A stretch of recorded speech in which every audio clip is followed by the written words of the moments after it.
Parents, this is teacher Rachel. I was thinking that I could do a very quick summary on what we've covered during Saturday's PTC because I noticed that a lot of the questions and a lot of the queries are regarding the similar topics. So let's go through them together. Okay. So some parents have asked how can we let the child write better to improve on their writing skills, isn't it? So one way is that you can use a highlighter and write on the line itself, then have your child handwrite over it. So this one gives them a guide on the size, the letter size, how big they can go, and also it guides them. Because you notice some children like to write in all small caps, some children like to write in all capital letters. Um, so this is a good way so that they can see and then they can follow. We try not to let them use the dotted. Some of us asked whether we can let them use the dotted way. That means the trace over your dots. I think for now they do not need the dots. They are in K1. We can try this method. 所以家长可以让他们比较写字的时候写的比较整齐，可以用这个方法。他们可以，你就是爸爸妈妈先写，用那个 highlighter，然后你的孩子就是重复的在上面这样写过去，这样子他们也不会一直来问你how to spell Monday，how to spell Tuesday 这样，然后他们慢慢的从一个简单的字，你可以之后他们比较厉害了呢，你可以就是把它延长到一个句子，一个短的句子，两个短的句子这样子。And then another area is on increased responsibilities. I think because they are K1, they are really quite capable. They can help, in the daily routines, the simple chores, such as helping daddy, mommy to do certain things. Of course, we have to keep in mind they are 5 years old, so we give them tasks that are suitable and appropriate for them, such as keeping their bowls and their cups to the sink, bringing it to the sink after their meals, and then folding small items such as rolling up their socks, their undergarments, just small pieces of clothing like handkerchief, or some of us also have the younger sibling. They can help to do things for the younger sibling, like bring the diaper over and then or throw away the wet wipes and things like that.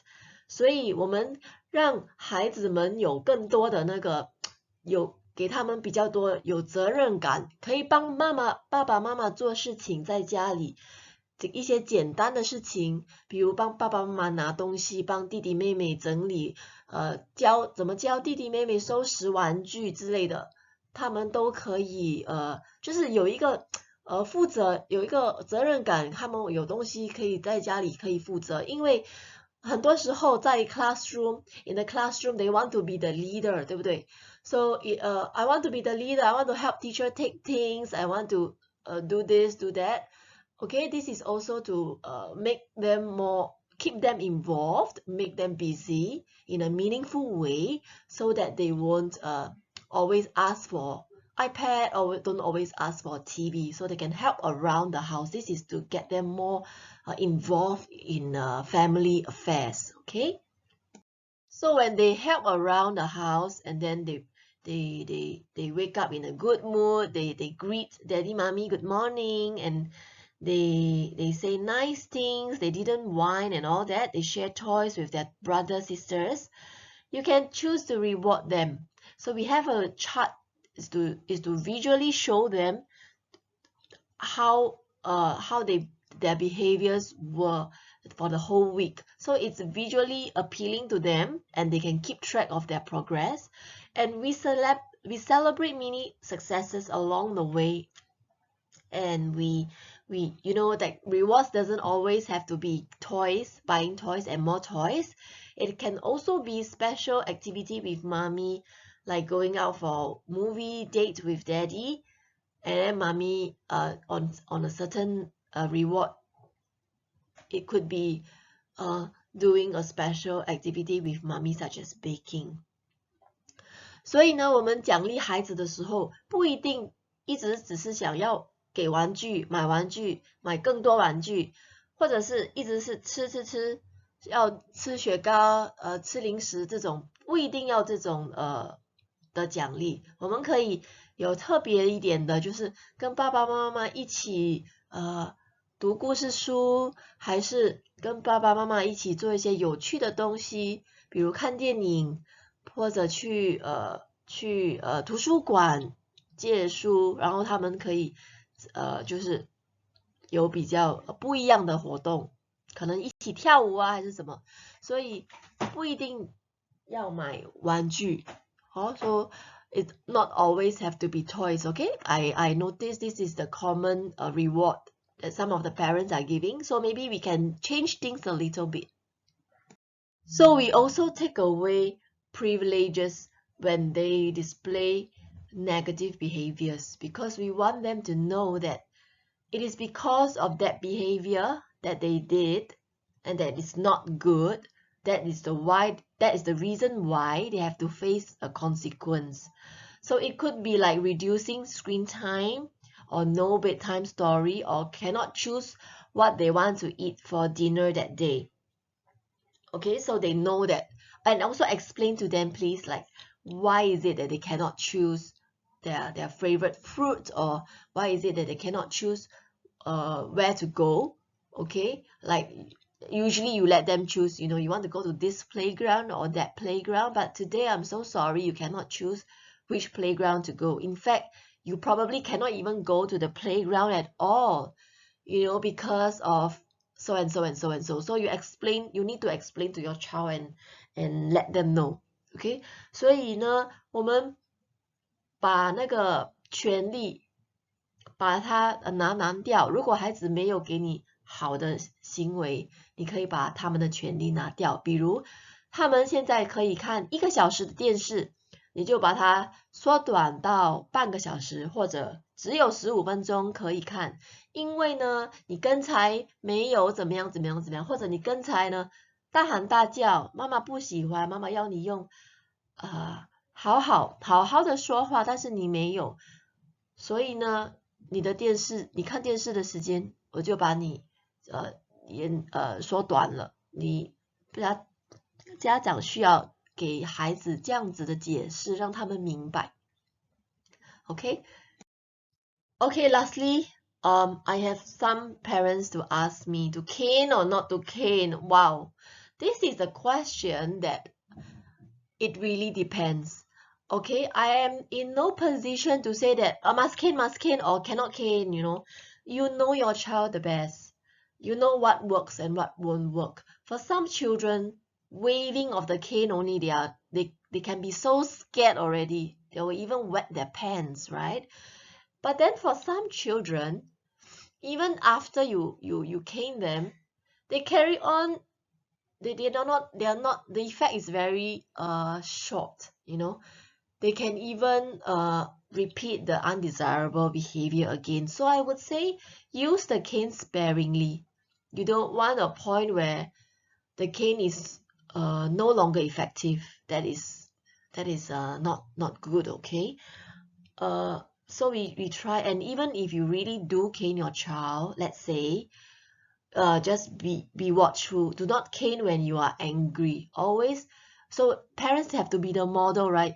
We want to use a cane. We want to use it when we are calm. When we can tell them, mommy is really very upset with you after I've reminded you 10 times. You know, you still did this and this and this, or you still didn't do this and this and this. So I am going to cane you 2 times. Okay, stretch out your hand, then stroke 1, then stroke 2. Of course, when you deliver the stroke, right, daddy or mommy is very aware of the intensity of the stroke. Okay, I myself cane my children. Okay, girls. Okay, my children are girls, but I'm always make sure that I cane them when I am calm. If you cane them when you are angry, you really cannot control yourself. You know, the stroke that goes down to onto their skin, you cannot control. So just a gentle reminder that we are not there to hurt them, or we do not want to make them we want them to feel the pain, but we are not there to hurt them. That's what I mean, okay? So yeah, so 爸爸妈妈有些爸爸妈妈问我，老师我应该用藤条吗？其实我是不可以跟爸爸妈妈说你应该用还是不应该用，因为每个孩子都是不一样的。有些孩子你一拿藤条出来，你挥一下，就在他们的面前挥一下，他们就已经很害怕了。但是有些孩子呢，你打了他之后，你会发现到，诶，没效果嘞，就是隔一天又再来了。所以真的是要看个人的孩子哦。所以我自己的孩子，我自己有时候也会用拿藤条出来。然后就是我要提醒一下爸爸妈妈，如果你有用藤条的话，你必须在冷静的时候才拿出来用，因为呢，我们不可以在我们很生气的时候用，因为那个力道打下去的那个力道，你会比较无法控制。当你失控的时候，当你很生气的时候，所以这个必须注意一下哦。So daddies and mummies, thank you very much. We hope that putting these measures in place, it will be really in sync with the classroom practice, and then we will get to see more positive behaviors, and we will see the negative behaviors being reduced. Okay, so we work hand in hand together. Thank you for your support. You know, some parents' names are magic. When I say I'm going to tell your daddy, why I tell you, the behavior suddenly, the undesirable behavior suddenly stop immediately, you know. Magic, okay, it's magic. So we really need to work together. So parents can also use me, okay? Feel free to use me and tell your child like, okay, if you don't keep your things nicely, I will go, Monday I'm going to go back and tell teacher Rachel, and then she will not give you a happy face or a heart shape next to your name. So feel free, let's use each other, okay, for the benefit of our children, okay? We want the best for them, and we want them to always try and work harder to be better, alright? 所以谢谢爸爸妈妈，我们有这样共同的一个目标呢，能够让孩子在家里还有在学校知道呢，他们应该表现的行为就是好的行为，不好的行为就会减少。这样，爸爸妈妈也可以利用就是 Teacher Rachel 的名字，或者是我们班级老师的名字陈老师，或者是 Teacher Celine， 可以说你再没有听话的话呢，我明天去学校的时候，我会跟 Teacher Rachel 说，或者陈老师说，不可以给你一个爱心的脸这样子的话，我们会有一个共同的那个目标去达成，让孩子可以更加的做得更好，做得更完整、更正确的行为，好吗？谢谢。